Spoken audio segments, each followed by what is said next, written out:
అందరికీ నమస్కారం. లాస్ట్ క్లాస్లో మనము పార్ట్స్ ఆఫ్ స్పీచ్ అంటే ఏమిటి, పైగా పార్ట్స్ ఆఫ్ స్పీచ్ ఎన్ని రకాలుగా ఉన్నాయి అంటే ఏం తెలుసుకున్నామండి. పార్ట్స్ ఆఫ్ స్పీచ్ అంటే అర్థం ఏంటంటే ఏవైతే పదాలు అయితే ఉన్నాయో ఒక వాక్య నిర్మాణం ఉపయోగించడానికి వాటికి పాత్రను అనుసరించుకొని వాటికి యూసేజ్ను అనుసరించుకొని 8 పార్ట్స్గా విభజించడం జరిగిందని మనము చెప్పుకోవడం జరిగింది. అయితే 8 పార్ట్స్ కూడా ఏమిటి? Noun, pronoun, adjective, verb, adverb, preposition, conjunction and interjection. అలాగే నేను ఒక మాట చెప్పుకున్నాను. ఏంటో మాట అంటే ఈ కేవలము వీటి యొక్క డెఫినేషన్ తెలుసుకోవడం కాదు, ఇందులో కూడా కొన్ని రకాలు ఉన్నాయి. ఆ రకాలను కూడా పూర్తిగా అవగాహన చేసుకుంటేనే మనము మెయిన్ ఎగ్జామినేషన్లో ఖచ్చితంగా మనము అనుకున్నటువంటి మార్క్స్ మనము సంపాదించగలుగుతామని. సో ఆ యొక్క రకాలు ఏంటో ఈరోజు మనము తెలుసుకునే ప్రయత్నము చేద్దాం. సో ఈ యొక్క పార్ట్స్ ఆఫ్ స్పీచ్ లోని ఫస్ట్ పార్ట్ గా మనం ఏం చెప్పుకున్నామంటే నౌన్ అని చెప్పుకున్నాం. ఏమని చెప్పుకున్నామండి? నౌన్. ఇప్పుడు మనము ఆ నౌన్ గురించి పూర్తిగా తెలుసుకునే ప్రయత్నము చేద్దాం. Noun. A noun is a word used as the name of a person, place or thing. వ్యక్తి యొక్క గాని, ప్లేస్ యొక్క గాని, లేక ఏదైనా ఒక వస్తువు యొక్క గాని పేరును తెలియచేయు దానిని నౌన్ అని చెప్తున్నాము. అంటే పేరును తెలియచేసే ప్రతి ఒక్క పదము కూడా ఏమవుతుందండి? నౌన్ అవుతుంది. దీన్ని సింపుల్ గా మనం అర్థం చేసుకోవాలంటే నేమింగ్ వర్డ్స్. నేమింగ్ వర్డ్స్, పేర్లను తెలియజేయ ప్రతి ఒక్క పదము కూడా ఏమవుతుందంటే మనకి ఖచ్చితంగా అది నౌన్ అవుతుంది. ఫర్ ఎగ్జాంపుల్ ఇక్కడ మనకి 2 ఎగ్జాంపుల్స్ తీసుకోవడం జరిగింది. మనకి 3rd class text book, English text book నుంచి 3rd క్లాస్ టెక్స్ట్ బుక్ నుంచి మనం తీసుకోవడం జరిగింది. ఏంటంటే ఇక్కడ Tenali Rama had a huge garden. ఇదొక example. The thieves lifted the box from the well. ఇక్కడ పై వాక్యంలో మనం ఏం చెప్పుకున్నామండి? ఇక్కడ డెఫినిషన్ లో మనం ఏం చెప్పుకున్నాము? A noun is a word used as the name of a person, place or thing. Person, place or thing అని చెప్తున్నాం. అంటే వ్యక్తి యొక్క గాని, ప్రాంతం యొక్క గాని, లేక ఆ యొక్క వస్తువు యొక్క గాని పేరును తెలియజేయదాన్ని ఏమని చెప్తున్నామని మనము నౌన్ గా చెప్పుకోవడం అనేది జరుగుతుంది. ఇక్కడ ఫస్ట్ ఎగ్జాంపుల్ చూడండి ఒకసారి. Tenali Rama had a huge garden. ఇక్కడ క్లియర్ గా చూడండి, తెనాలి రామ, అలాగే ఇక్కడ గార్డెన్. ఈ కింద వాక్యం చూడండి. The thieves lifted the box from the well. The thieves lifted the box from the well. See here, ఇక్కడ బాక్స్ అని చెప్తున్నాం. Tenali Rama, garden, box. ఇక్కడ తెనాలి రామ అనేటువంటి పదం ఏదైతే ఉందో it denotes the name of a person. ఒక వ్యక్తి యొక్క పేరుని తెలియజేస్తుంది కాబట్టి ఇట్ ఈస్ ఎ నౌన్. అలాగే గార్డెన్ అని చెప్తున్నాం. It denotes the name of a place. ఒక ప్లేస్ యొక్క పేరుని తెలియజేస్తుంది కాబట్టి గార్డెన్ కూడా ఏమవుతుందండి? నౌన్. అలాగే ఇక్కడ రెండవ వాక్యంలో ఒకసారి ఏమైందని బాక్స్ అని చెప్తున్నాం. It's a thing. It denotes the name of a thing.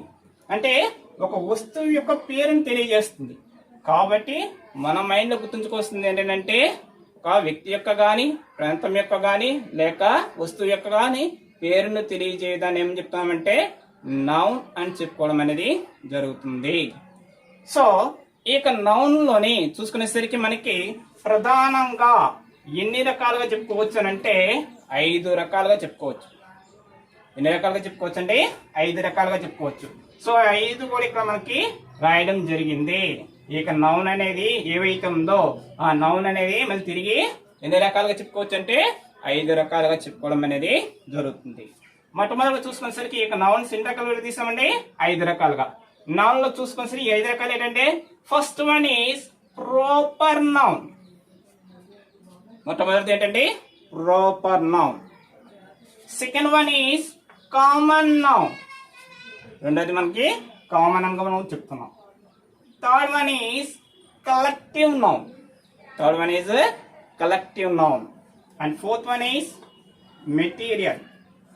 And the last one is abstract noun.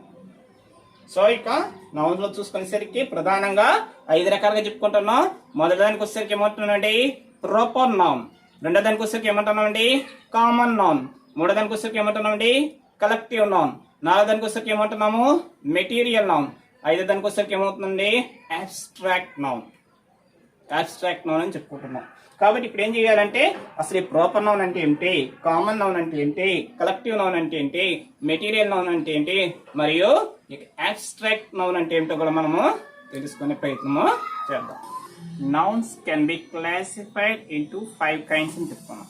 అంటే ఏంటండి ఇక నౌన్స్ కూడా మనం చూసుకున్నట్లయితే ఏముందంటే మళ్ళీ ఇందులో ఒక 5 రకాలు ఉన్నాయి. ఏమని చెప్పుకున్నాము ప్రాపర్ నౌన్ అని, కామన్ నౌన్ అని, కలెక్టివ్ నౌన్ అని, మెటీరియల్ నౌన్ అని, చివరిగా వచ్చేసరికి ఏం చెప్పుకున్నాం అండి అబ్స్ట్రాక్ట్ నౌన్ అని చెప్పుకున్నాం.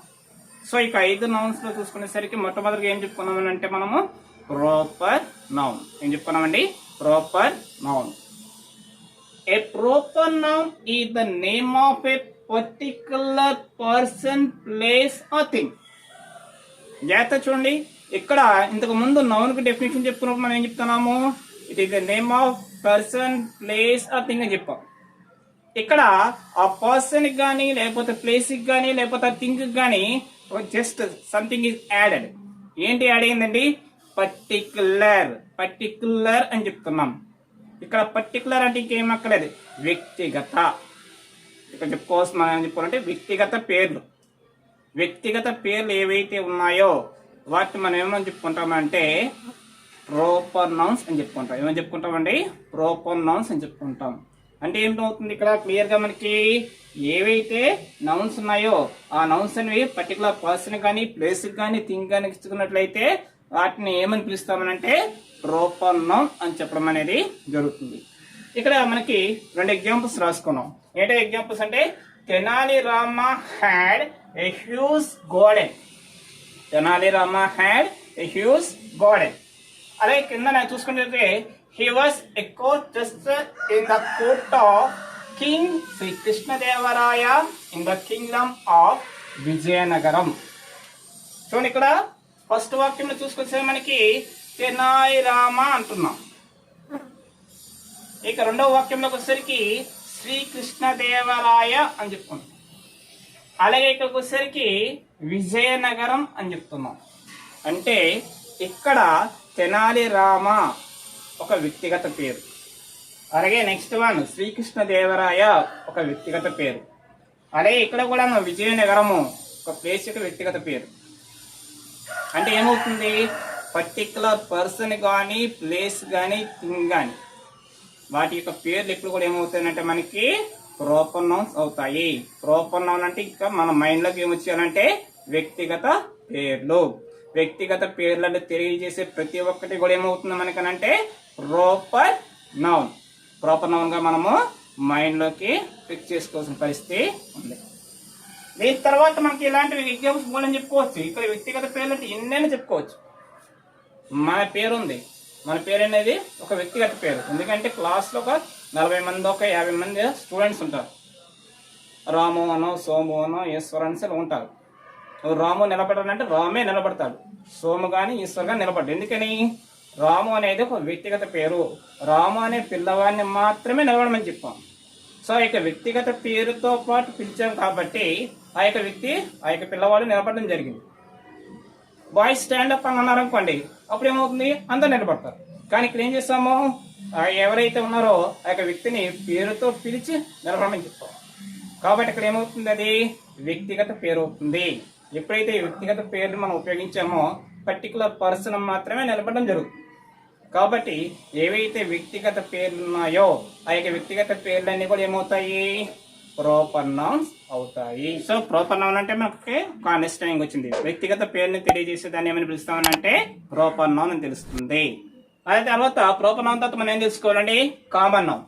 ఏ common noun is a name given in common to every person or thing of the same class.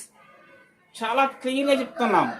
అంటే ఏంటి same class of people, same class of things కి ఇచ్చేటువంటి ఒక పదం ఏదైతే ఉంటుందో ఆ పదాన్ని మనం ఏం చెప్పుకోవచ్చు అంటే కామన్ నౌన్ అని చెప్పుకోవచ్చు.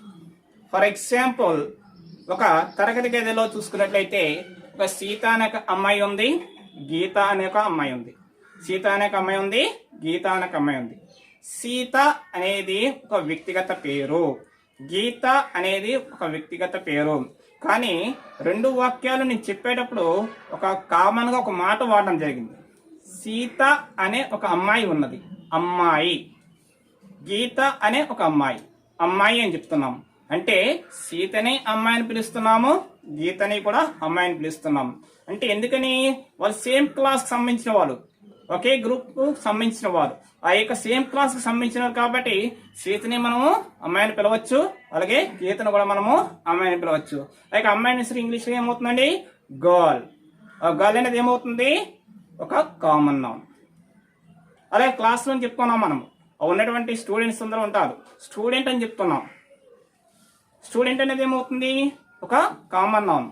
అంటే వ్యక్తిగత పేర్లు అక్కడ చెప్తలేదు, మనం కామన్ గా అందరికీ ఏకీభవించేటువంటి ఒక పదాన్ని ఉపయోగిస్తున్నాం. ఏదైతే వర్తించే సేమ్ క్లాస్ పీపుల్ కి లేదా సేమ్ క్లాస్ ఆఫ్ థింగ్స్ కి వర్తింపజేసేటువంటి పదం అయితే ఉంటుందో ఆ పదాన్ని మనం ఏమని చెప్పుకోవచ్చు అంటే కామన్ నౌన్ గా చెప్పుకోవచ్చు. ఇక్కడ ఎగ్జాంపుల్స్ రాస్తున్నాం. ఏంటది? India is a big country అని చెప్తున్నాం. India is a big country. Country దేశం. ఇండియా ఒక పెద్ద దేశం అని చెప్తున్నాం, దేశం అని చెప్తున్నాం. ఈ కంట్రీ అనేది ఏ యొక్క దేశానికైనా సరే మనం అప్లై చేసుకోవచ్చు. కాబట్టి ఈ కంట్రీ అనేది ఏమవుతుంది? ఇక్కడ ఒక కామన్ నౌన్. అలాగే రెండో వాక్యంలో చూడండి, the thieves rushed to the well to draw water అని చెప్తున్నాం. ఏవైతే ఇక్కడ చూసుకునేసరికి థీవ్స్ అనేటువంటి పదం, అలాగే వెల్ అనేటువంటి పదం ఉంది, అలాగే వాటర్ అనేటువంటి పదం ఉంది. ఇక్కడ ఏవైతే ఇవి పదాలైతే ఉన్నాయో ఈ పదాలని కూడా ఏమవుతుంది? Representation of class of people or class of thing. కాబట్టి ఏమవుతుంది? ఇక థీవ్స్ కావచ్చు, వెల్ కావచ్చు, వాటర్ కావచ్చు, ఖచ్చితంగా ఏమని చెప్పుకోవచ్చు? కామన్ నౌన్స్ గా చెప్పుకోవడం అనేది జరుగుతుంది. సో ప్రాపర్ నౌన్ అనేసరికి వ్యక్తిగత పేర్లు, అలాగే కామన్ నౌన్ అనేసరికి మన మైండ్ లోకి ఏం రావాలండి? ఒక క్లాస్ ఆఫ్ పీపుల్ కానీ క్లాస్ ఆఫ్ థింగ్స్ కానీ రిప్రజెంటేషన్ చేసేటువంటి పదాన్ని మనం ఏం చెప్పుకోవచ్చు అంటే మనము కామన్ నౌన్ గా చెప్పుకోవడం అనేది జరుగుతుంది. ఈ యొక్క కామన్ నౌన్ లో కూడా చూసుకునేసరికి ఇక్కడ మళ్ళీ దీనికి సబ్ డివిజన్ గా చేసుకోవడం కొంత అవకాశం ఉంది. దాని గురించి నెక్స్ట్ క్లాస్ లో మనము పూర్తి స్థాయిలో తెలుసుకునే ప్రయత్నము చేద్దాం. మా ఛానల్ కనుక మీకు నచ్చినట్లయితే లైక్ చేయండి, షేర్ చేయండి, సబ్స్క్రైబ్ చేయండి. Thank you very much friends.